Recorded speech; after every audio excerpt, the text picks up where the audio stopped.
Assalamualaikum warahmatullahi wabarakatuh.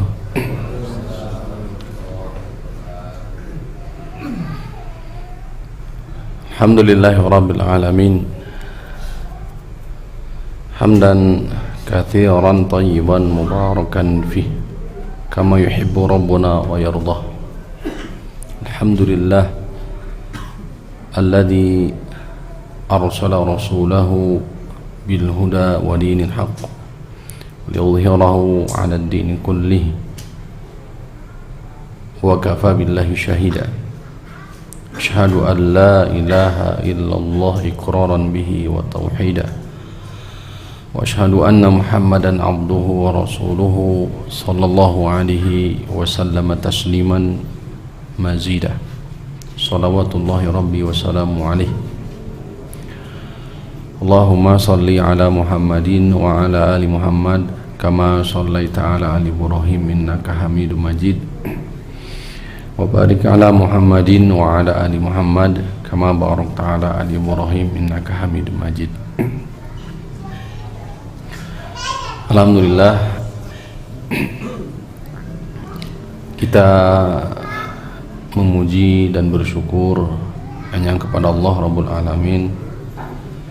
Pada kesempatan malam ini kembali kita diberikan taufik oleh Allah, diberikan kenikmatan oleh Allah untuk bersama-sama duduk di dalam majelis ilmu yang semoga ini menjadi penghantar kemudahan kita menuju ridha dan rahmat Allah Rabbul Alamin. Allahumma amin. Selanjutnya limpahan salawat dan salam kita senantiasa dicurahkan kepada panutan kita semua, suri tauladan kita semua, Nabi Muhammad sallallahu alaihi wasallam. Hadirin rahimani wa rahimakumullah. Wa kalimat syahadat merupakan pokok sekaligus kunci keselamatan seorang hamba. Di atas dua kalimat syahadat ini Rasul sallallahu alaihi wasallam sejatinya diutus, demikian pula para nabi dan rasul sebelumnya. Allah berfirman, a'udzubillahi minasyaitonir rajim.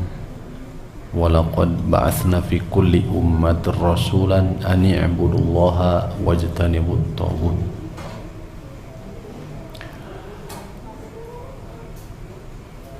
Demikian pula di dalam hadis Nabi sallallahu alaihi wasallam, umirtu an uqatilan nasa hatta yashhadu an la ilaha illallah wa anna Muhammadar Rasulullah. Fa idza fa'alu dzalika haramu aw asamu minni dima'ahum wa amwalahum illa bihaqqil Islam. Aku diperintahkan untuk memerangi seluruh manusia sehingga mereka berucap dua kalimat syahadat. Jika mereka mematuhinya, melakukan hal tersebut, yakni ikrar dua kalimat syahadat, maka terpelihara darah, kemudian harta, demikian pula kehormatan kecuali dengan hak Islam. Maka dua kalimat syahadat ini seorang muslim memiliki kehormatan.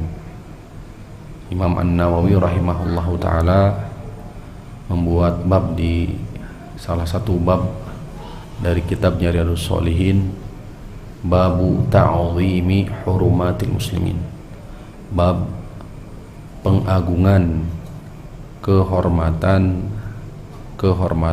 kaum muslimin, bahwasanya kaum muslimin memiliki kehormatan hayyan wa maitan, baik masih hidup ataupun setelah meninggal.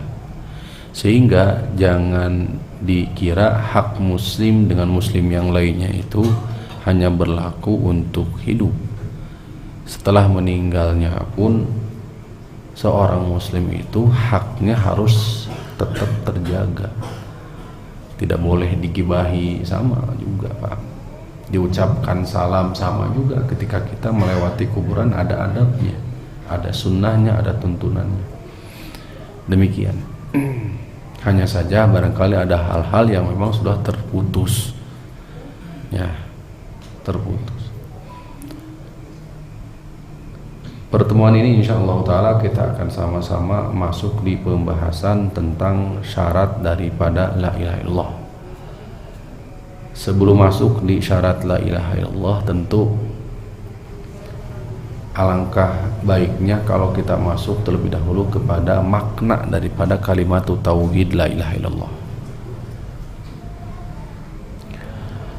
Makna syahadati alla ilaha illallah. Makna la ilaha illallah adalah la ma'buda bihaqqin illallah. La ma'buda bihaqqin illallah, yang artinya tidak ada ma'bud. Apa ma'bud itu? Sembahan atau yang diibadahi, bihaqqin dengan sebenarnya, illallah kecuali Allah. Tidak ada yang disembah dengan sebenarnya kecuali Allah.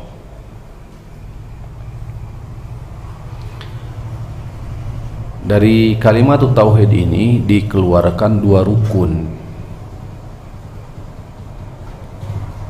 dan ini juga sesuai dengan kaidah ilmu tata bahasa Arab, ya.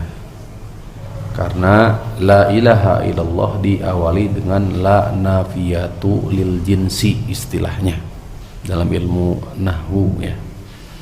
La nafiyatu lil jinsi, di mana memiliki kaidah tersendiri, ada syarat pula. Tuh, ini dipelajari dalam ilmu ketatabahasa Araban, di antaranya ilmu Ibnu Ajrum, Jurumiyah dan sebagainya, banyak. Di mana kalimat la ilaha illallah di situ ada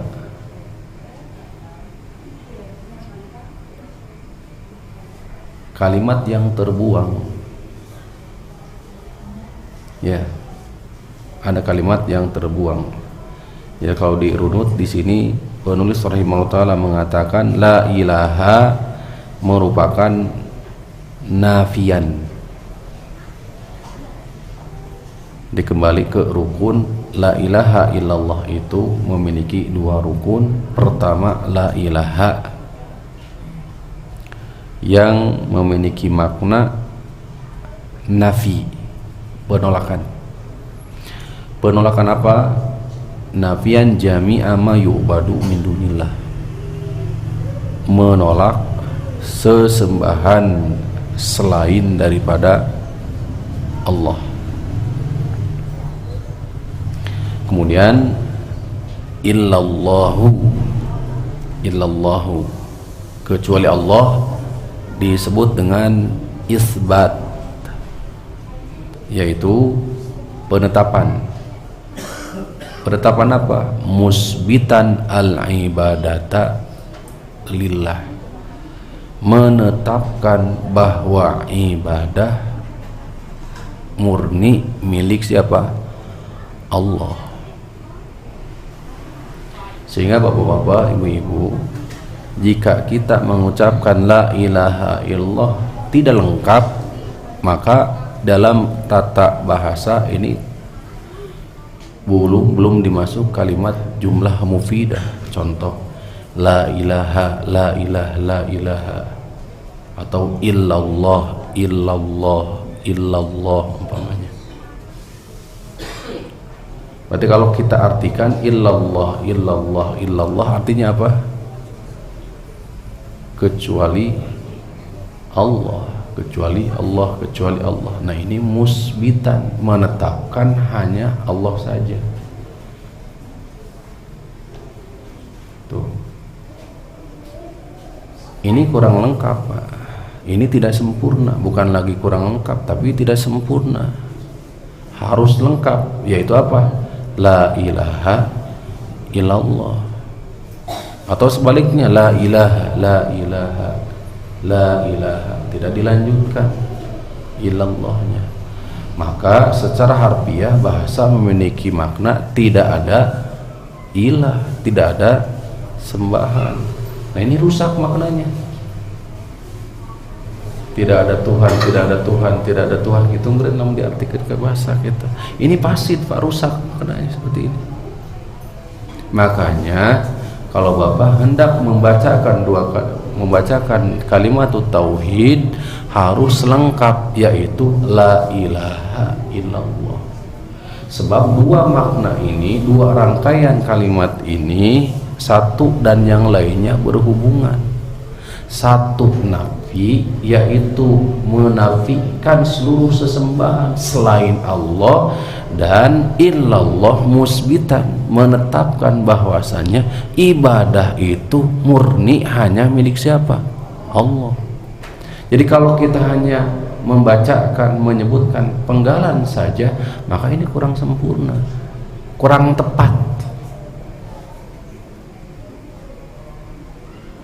Tuh. Perumpamaannya seperti mengisi ember yang bocor atau yang bolong, terus diisi berupa isbat, penetapan, penolakannya tadi tamalan, terus bos, ibadah getol kepada Allah, syirik tadi tinggalkan. Itu gambaran anak tuh ngeri.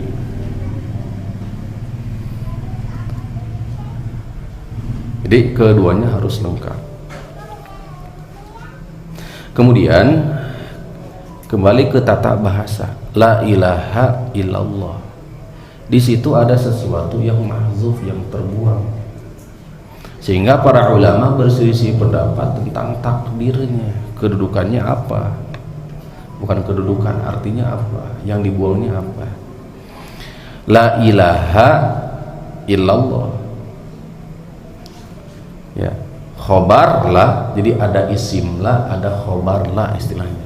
Ada bahasa kumaha tuh dah memang akidah kudu make bahasa Arab, diajar fikih kudu bahasa Arab, diajar hadis ya kudu bahasa Arab gitu. Coba diajar apa lagi? Tafsir, tasbih Al-Quran bahasa Arab. Demikian pula dari sisi susunan akidah, la ilaha itu ada la nafiyatul lil jinsi yang memiliki syarat dan kaidah. Ada isim la, ada khobar la, ada ketentuan di situ. Nah di sini salah satu fungsinya itu adalah tansibul isma, menasokan isimnya. Sebab la ilaha, ilahnya harus nakiroh, harus umum. La-nya itu fungsinya untuk patah, la ilaha. Kemudian setelah itu datang khobar, khobarnya itu harus doma, harus marfu. Di situ nggak ada Pak, la ilaha titik titik illallahu. Berarti ada sesuatu di situ yang terbuang. Nah, apa takdirnya? Takdir yang tepat adalah hakun, yaitu sebenarnya. Artinya tidak ada yang disembah dengan sebenarnya kecuali Allah. Itu yang lebih tepat.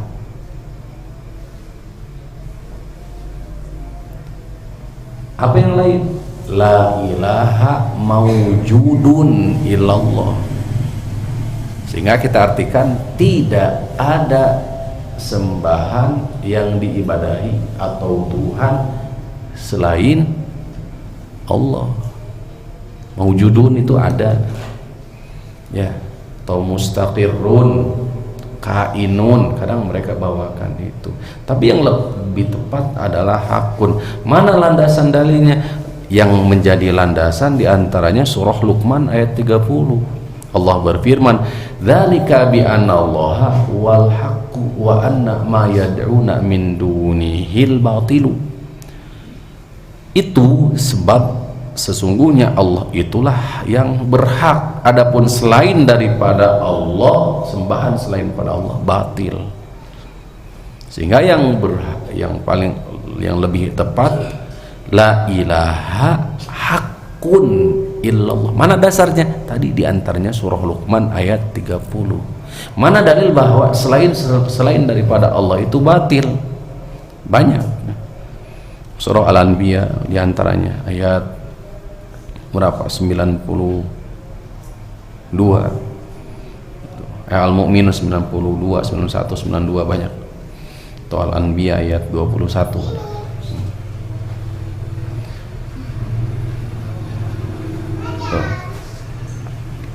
Oke, saya bacakan dulu deh.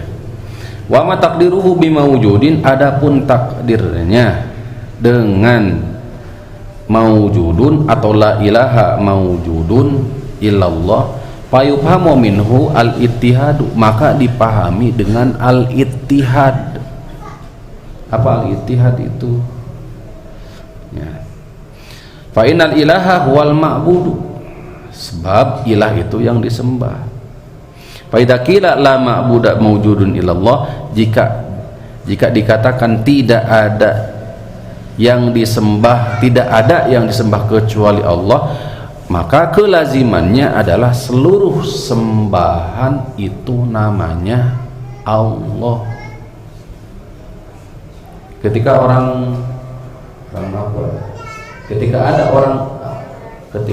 ketika matahari dijadikan sebagai sembahan, berarti kalau dengan la ma'buda mawjudun illallah, berarti matahari itu adalah siapa?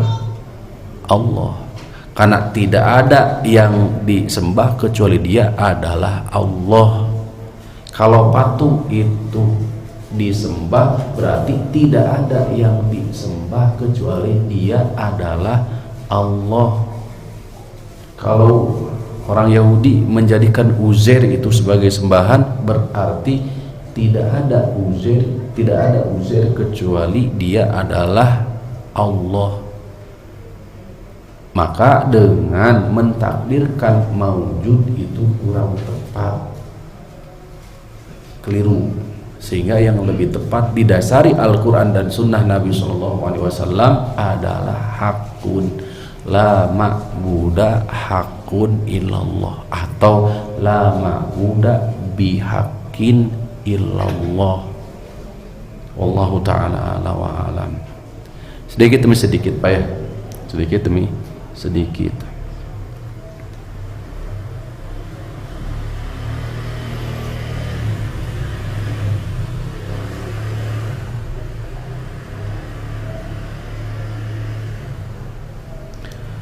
Selanjutnya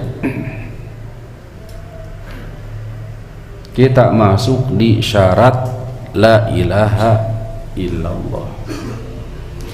Sebagaimana di dalam hadis Rasulullah SAW mengatakan bahwa man qala la ilaha illallah dakhalal jannah. Jadi siapapun yang mengucapkan la ilaha illallah, maka pastilah dia masuk ke dalam surga. Tuh. Ada dialog antara Wahab ibnu Munabbih, pernah ditanya, alaisa miftahul jannati la ilaha illallah, bukankah kuncinya surga itu adalah la ilaha illallah? Maka kata beliau, qala bala, benar, la ilaha illallah itu kuncinya surga. Artinya hanya orang yang mengucapkan la ilaha illallah lah yang akan memasuki surga. Hanya saja kata Wahab ibnu Munabbih, walakin ma min miftahin illa lahu asnanun, hanya saja tidak ada satu kunci pun kecuali memiliki gigi. Jadi tidak ada kunci kecuali ada giginya. Giginya benar enggak bahasa kita? Gigi dari kunci. Kendaraannya sama, mereknya sama, tahun keluarnya sama, ya, semua sama. Yang membedakan apanya? Giginya, pemiliknya. Giginya. Gigi dari kunci itu yang membedakan. Buktinya kalau ditukar kunci motor tersebut merek sama, pokoknya persis banget deh pokoknya. Kira-kira bisa jalan nggak? Enggak. Kenapa? Kuncinya salah. Sebab giginya nggak berfungsi di motor yang satu, yang sebelah. Harus sesuai. Nah, masuk surga itu benar, la ilaha illallah itu adalah kunci pembuka pintu surga yang 8. Hanya saja kunci tersebut itu harus ada gigi yang pas. Demikian dianalogikan oleh Ibnu Wahab Ibnu Munabih, gurunya Imam Al-Bukhari. Walakin ma min miftahin illa lahu asnanun, tidak ada satu miftahun kecuali kunci pun kecuali ada gigi. Fa in ataita bi miftahin lahu asnanun, jika engkau datang membawa kunci yang memiliki gigi tersebut, sempurna gigi tersebut, tepenglak tidak terpotong gitu. Futiha laka wa illa futiha laka, maka akan dibukakan untukmu. Wa illa lam yuftah laka, jika tidak satu saja patah dari gigi tersebut, maka lam yuftah laka, tidak akan dibukakan itu surga untukmu. Tuh kata bapak-bapak, ibu-ibu, ya nanti harap. Ibu punya rumah, punya insya Allah rumah, gaduh kunci bumi, gaduh aku tuh mah suka bumi ya.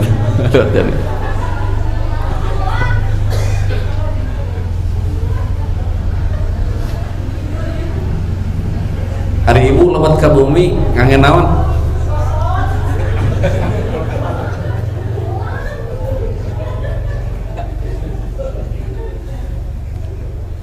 Atau kunci lah ibu lah, sepakatnya dipaksa kunci. Sami teu kunci depan, pintu depan dengan kunci ruang tamu umpamana. Sami teu? Teu. Jenisna sami we anggapnya.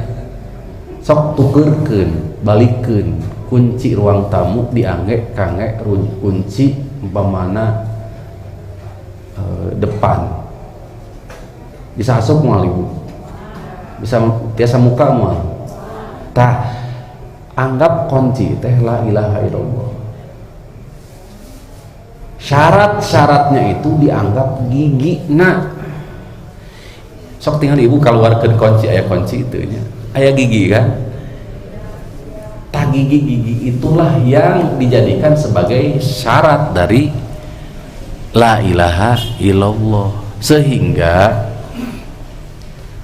siapapun yang berucap la ilaha illallah harus betul-betul memahami, mengetahui, sekaligus mengamalkan kunci ini. Jika tidak mengetahui, selanjutnya sampai ke tahapan mengamalkan dari kunci ini, maka kunci ini nggak bermanfaat. Jadi kalimat tauhid ini bisa jadi bagi kita nggak bermanfaat, sebab syarat-syaratnya nggak lengkap, intinya giginya nggak lengkap. Nah, insya Allah kita masuk lah Bapak Ibu-ibu. Wa qala al-Hasanu lil Firzak bi Farzadek wa huwa yudfanu imra'atahu, Imam Al-Hasan berkata kepada Al-Farzadek, sedangkan beliau sedang menguburkan jenazah istrinya, ma'adatta lihadal yaum, apa yang kau telah siapkan untuk hari ini? Maksudnya adalah untuk kematian, sebagaimana isyarat Nabi SAW. Qala syahadatu alla ilaha illallah mundu sab'ina sana. Tinggal ibu-ibu bapak. Sahur Imam Al-Farzadek, ya, kata beliau, saya sudah menyiapkan 2 kalimat syahadat semenjak 70 tahun. Ini perti sama kita, ya. Qala Al-Hasan, kata Imam Al-Hasan, ni'mal iddah, masya Allah, sebaik-baik hitungan jumlah 70 tahun 2 kalimat syahadat, melekat. Walakin la ilaha illallah syurutan, akan tetapi la ilaha illallah itu memiliki syarat-syarat. Fa iyyaka, jauhi olehmu, wa qadful muhsanat. Apa qadful muhsanat itu? Memfitnah orang yang, atau memfitnah orang yang sudah menikah melakukan perbuatan zina. Qadful muhsanat. Apa kaitan antara ini dengan kalimat tauhid? Berarti kalau masih menghina, memfitnah, kalimat tauhid itu belum apa? Ya, belum sempurna, karena syaratnya rontok. 70 tahun tapi masih apa? Ini ngeri banget ibu bapak. Ini perbuatan kita juga kan, ngagibah kan biasa kan. Di antara hal perkara yang dianggap biasa itu banyak banget. Kan sebutkan oleh Nabi SAW ketika lewat 2 kuburan, wa ma yu'adzabani fi kabirin, mereka tidak diadab dari hal yang besar, tapi dianggap oleh mereka itu kecil. Amma ahadum la yastanzihu minal bauli, yang satu tidak buang tidak toharoh, tidak bersuci ketika buang hajat, tercebok gitu. Wa amma ahaduhuma yamshi binamim, yang satu lagi berjalan di atas muka bumi itu ngadu domba, terus namim di redaksi yang lain yaitu dengan gibah. Sebab mual mungkin ngadu domba kecuali ngagibah heula. Jadi diceritakan keburukan dia baru diadu domba. Gitu mual mungkin. Nah, gibah ini sesuatu yang dianggap lumrah dan biasa, Pak. Nah, sejatinya itu mengurangi dari kesempurnaan apa? Tauhid. Kalau Bapak baca-baca kitab Tauhid, baca-baca kitab Tauhid Syekh Muhammad Ibn Abdul Wahab, itu beliau keluarkan ada yang menafikan secara keseluruhan Tauhid, ada juga yang mengurangi dari sisi kesempurnaan Tauhid. Nah, insya Allah bapak-bapak, ibu-ibu, kita akan sama-sama untuk mempelajari. Wakil lil Hasani, kemudian dikatakan kepada Hasan, inna nasan yaquluna, sesungguhnya orang-orang mengatakan, man qala la ilaha illallah jannah, siapa yang mengucapkan la ilaha illallah pasti masuk surga. Faqala man qala la ilaha illallah fa ada haqqahu wa fardaha dakhala jannah. Kata beliau, siapapun yang mengucapkan la ilaha illallah fa adda haqqaha, kemudian hak la ilaha illallah ditunaikan, wa fardhaha, dan kewajiban la ilaha illallah juga ditunaikan, dakhala jannah, pasti masuk surga. Apa hak dan kewajiban la ilaha illallah itu? Yaitu syurutnya, syarat-syaratnya. 1, Pak, kita masuk sekarang, ada 7 jumlahnya. Pertama, dan ini yang paling pokok, adalah al-ilmu. Al-ilmu. Apa yang maksud dengan al-ilmu itu? Mengetahui makna.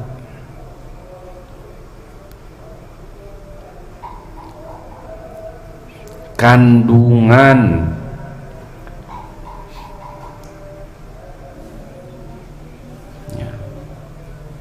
rukun syarat la ilaha illallah. Harus tahu dulu.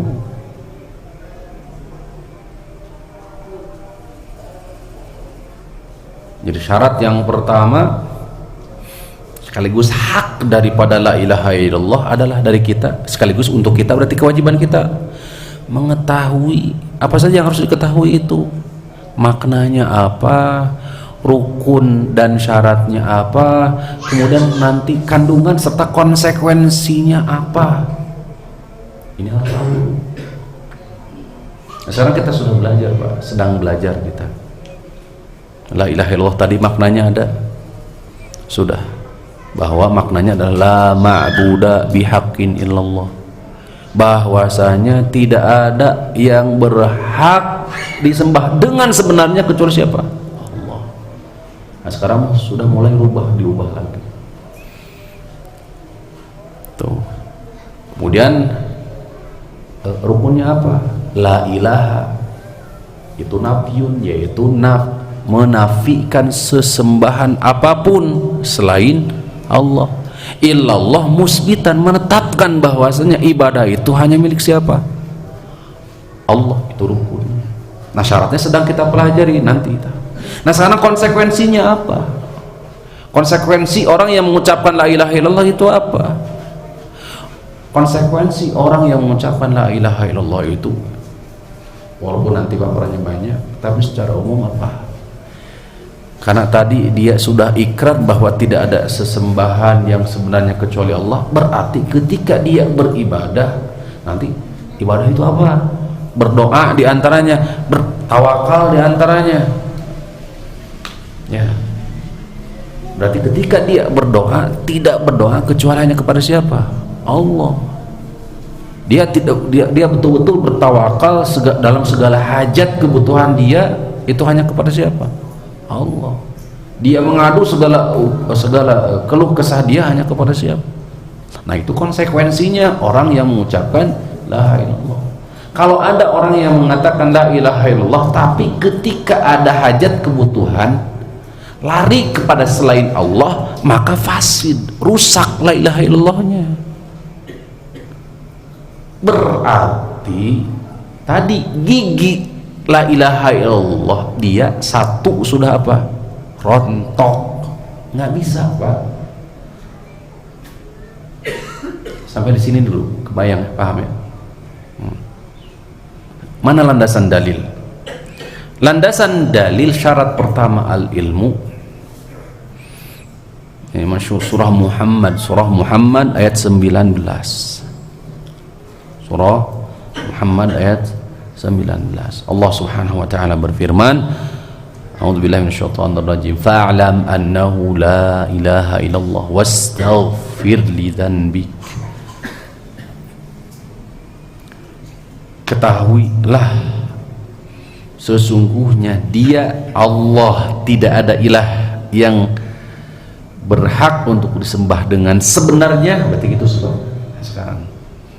Illallah, kecuali Allah. Wastaghfir li dzanbik, kalau lanjutan ayat, dan banyaklah beristighfar. Tuh. Ini perintah untuk mengetahui kalimat tauhid la ilaha illallah. Oleh dasar inilah kenapa para nabi dan rasul itu dakwah pertama itu adalah ini.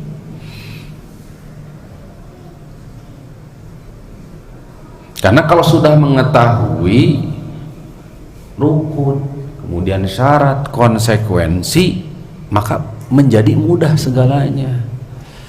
Kebiasaan-kebiasaan mereka menjadikan berhala-berhala sebagai sembahan, nenek moyang mereka sebagai aturan, itu mudah baginya.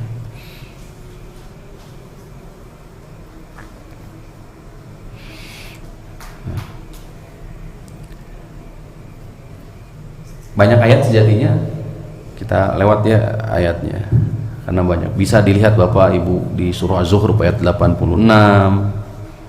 Di pembahasan syafaat kemarin sudah kita bahas, illa man syahida bil haqqi wa hum ya'lamun la yamliku syafa'ata min dunillah tidak ada, tidak bisa atau tidak memiliki sesembahan selain daripada Allah itu syafaat kecuali yang bersaksi, illa man syahidah, kecuali siapapun yang bersaksi al-haq kalimatut tauhid la ilaha illallah wa hum ya'lamun, dalam keadaan mengetahui. Nanti ada juga di surah Maryam, hampir sama soalnya, surah Maryam telah disampaikan ya. Juga surah Al-Imran ayat 18 ada. Adapun hadis Nabi sallallahu alaihi wasallam, hadis sahih ya,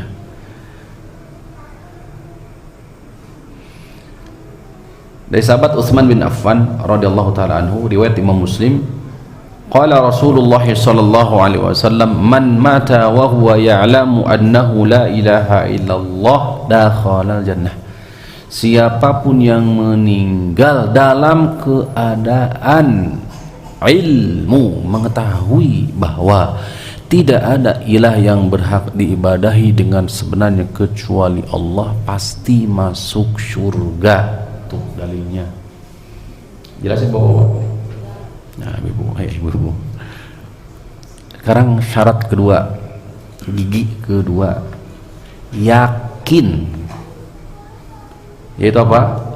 Yakin, terhindar dari ragu. Jangan sampai ngucap la ilaha illallah tapi urusan rezeki masih keneh ragu. Allah yang menjamin.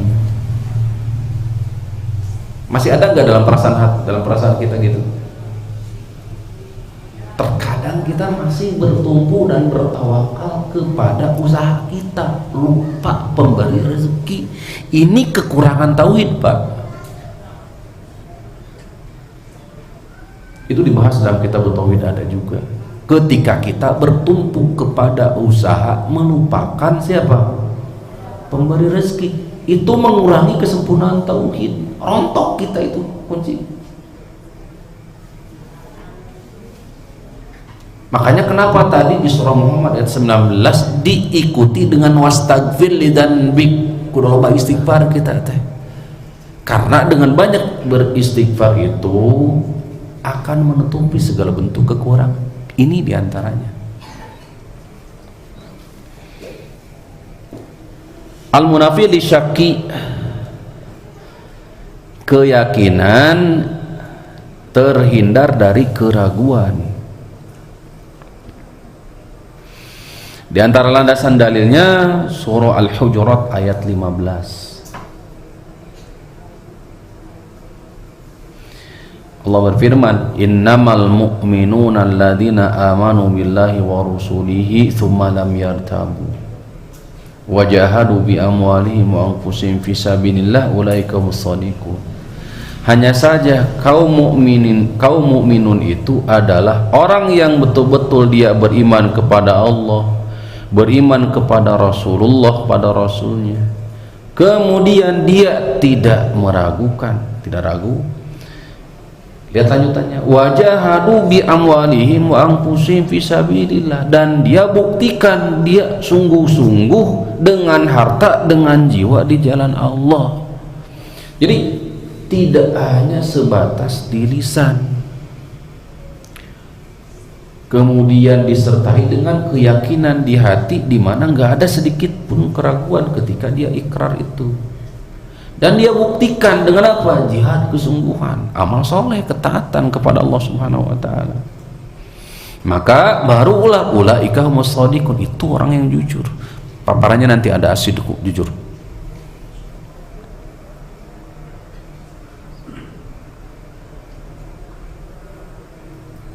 Fa innal imana la yugni fihi illa ilmul yakini la ilmuz zanni.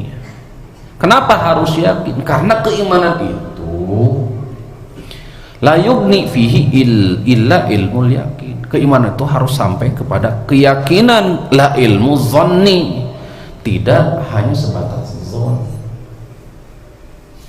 Kayaknya prediksi itu hanya sebatas prediksi. Enggak, dalam masalah tauhid itu harus sampai kepada tahapan apa? Yakin kalimat tauhid itu.